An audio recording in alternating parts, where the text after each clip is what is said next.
চলতি বছর দেশের বাজারে স্বর্ণের দাম ওঠানামা করেছে মোট ৬ বার, যার মধ্যে কমেছে ৪ বার। বিশ্ববাজারেও স্বর্ণের দাম নিম্নমুখী, তাই বিশ্ববাজারের সাথে মিল রেখে গেল শুক্রবার থেকে কার্যকর হয়েছে নতুন দাম, যাতে সব রকমের স্বর্ণের দাম কমেছে প্রতি ভরিতে ১২০০ টাকা। তাই জুয়েলারি দোকানগুলোতে বেড়েছে ক্রেতাদের আনাগোনা। এখন একটু সহনশীল, এখন একটু চিন্তা ভাবনা করা যায় যে 60-র নিচে, অনেক নিচে নেমে আসছে। সেই সঙ্গে ২-৩ বছরের সাথে কম্পারেটিভলি যদি চিন্তা ভাবনা করা যায়, এখন একটু অল্প হলেও চিন্তা করি যে না, কেনা যাবে।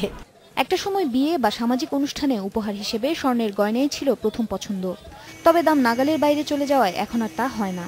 তাই দাম কমলেও এখনো তা সাধ্যের মধ্যে নেই বলে অভিযোগ ক্রেতাদের। আমার যখন মেয়ে বিয়ে দিলাম তখন আমি 25 ভরি গোল্ড দিতে পেরেছি। আমার ভাগনা যখন বিয়ে করায় তখন সেটা আমি দিতে পারলাম, মানে আমার বান্ধবী দিতে পারে নাই, সেটা সে 12 ভরিতে নিয়ে আসছে। বিশ্ববাজারে ধারাবাহিকভাবে কমছে স্বর্ণের দাম, আগামীতে দাম আরও কমার সম্ভাবনা আছে বলে মনে করছে জুয়েলার্স সমিতি।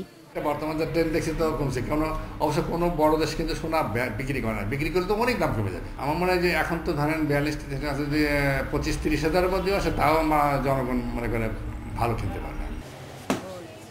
উমুন আজমি, ইন্ডিপেন্ডেন্ট নিউজ, ঢাকা।